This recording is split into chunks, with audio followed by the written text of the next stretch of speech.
No matter how the iPhone is always inferior than Android phones in terms of hardware and technological advancements, it has always been a benchmark for almost every Android smartphones. The Huawei P20 happens to be one of those devices that is compared with the iPhone X at Huawei's launch, and not too surprising, it shares a rather similar design language as well.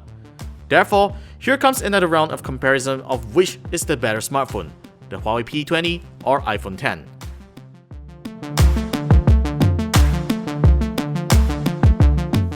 As I mentioned back in my review, it's really surprising that Huawei has decided to take on the iPhone X's design for the P20, despite what the company has achieved on last year's Mate 10. If you don't have a notch allergy, then the P20 is a very good looking smartphone. Though it is slightly taller than the iPhone X due to the front fingerprint scanner, it feels lighter to handle and the frame is less prone to scratches as compared to the iPhone X's shiny chrome finish.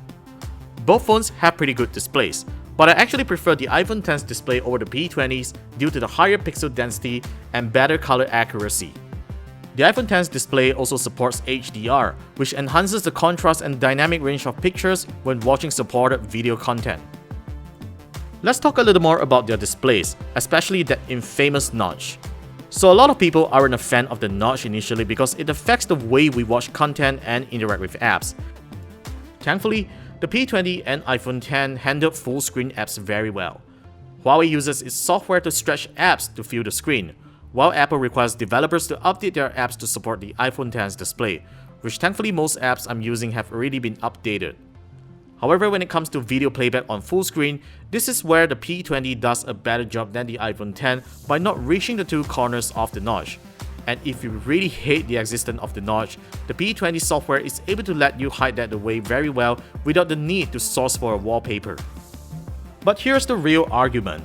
Since Huawei doesn't have to house the iPhone X's advanced set of sensors for facial recognition, the company could have easily done that away by including the top bezel to save all that trouble, which could still complement the bottom bezel very well.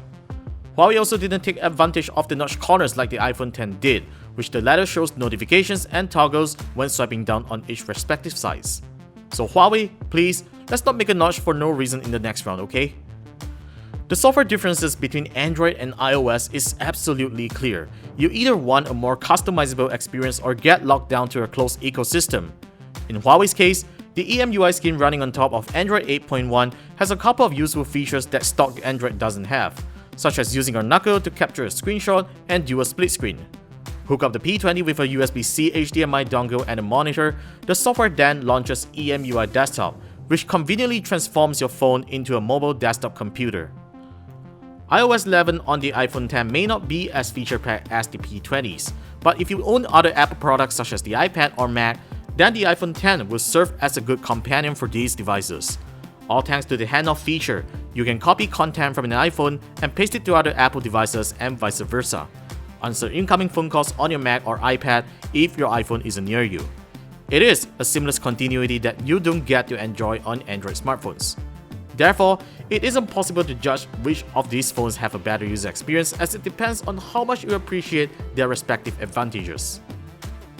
Moving on to the camera department, this is where the P20 shines in this comparison. Even though the Leica dual camera system lacks optical zoom that is found on the P20 Pro, it is a really great shooter and that AI scene detection feature is just impressive. Back in my review of the P20, I complained the poor image quality when using the camera's night mode, and Huawei has fortunately fixed it in a recent software update, which now enables the phone to take better low-light photos with sharper details and lesser noise. While all hope seems to be lost on the iPhone X's camera, it is still a very decent shooter. Though it doesn't control image exposure and highlights better than the P20's camera, you're still going to get really sharp looking photos and a more natural color saturation.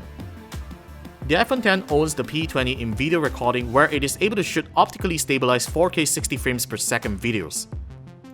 As for the front camera, the Huawei P20 has a 24 megapixel sensor that takes extremely sharp selfies with great skin smoothing. Even though the iPhone X seems to have the advantage of doing a better job in taking portraits with background blur, the calculation just isn't as accurate as the P20's. With Huawei Supercharge, the P20 can be fully juiced in just an hour if you run out of battery, but you will need to use the provided charger and cable to do just that. Whereas if you use a standard USB-C cable to charge the phone, let's just say it's going to be a painful wait. On the other hand, The iPhone X requires an optional USB-C to Lightning cable and power brick to support power delivery fast charging. It is just ridiculous that Apple doesn't include those in the package, but charging the phone over the standard Lightning cable still feels faster than the P20 due to the smaller battery size. And not to forget to mention, the iPhone X also supports wireless charging, so that's an advantage over the P20. In terms of battery life, both phones will be able to last more than a day on a single charge when used moderately. As we come to the end of this comparison, the only thing left to talk about is price and value. Though we can easily conclude that the Huawei P20 is the overall winner for this comparison due to its more affordable price tag, let's not forget about resale value. Huawei technically releases a new flagship in approximately every 6 months, and its sub-brand Honor usually follows up with a phone of the same hardware specs with a lower-end camera system for a much lower price tag. And prices of Huawei flagships can drop around 30% when there is a successor. The iPhone X, on the other hand, is an overpriced smartphone, and while you can get imported units for a much cheaper price tag, Apple controls prices better than Huawei in authorized retail channels, which you wouldn't lose out so much if you decide to upgrade your phone after a year. Despite of that, you can't go wrong with either the Huawei P20 or iPhone X, as both are great flagships and it really depends on what kind of user experience you are after. That's it for this round of comparison, and thank you very much for watching. Do leave me your thoughts in the comments and be sure to subscribe to our channel for more upcoming tech videos. I'll see you in the next one, and bye for now.